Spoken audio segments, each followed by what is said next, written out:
PTI के बाज़ हल्के ये कहते हैं कि आपके साथ इत्तेहाद ना होना एक बड़ी गलती थी, उसका खुमियाजा भुगतना पड़ा।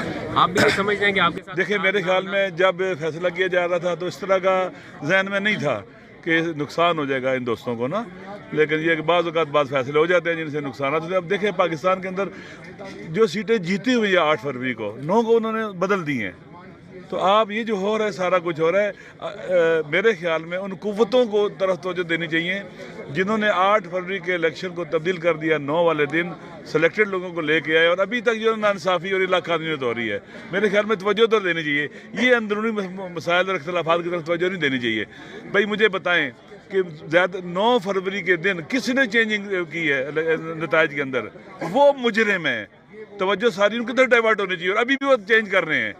तवज्जो उन पर होनी चाहिए और उनका पीछा करना चाहिए, ताक़ुब करना चाहिए। इंशाअल्लाह मुझे उम्मीद है अगर उस तरफ तवज्जो हो जाएगी तो ये बाकी जो चीज़ें नाइंसाफ़ी हैं ये भी वापस हो जाएंगी।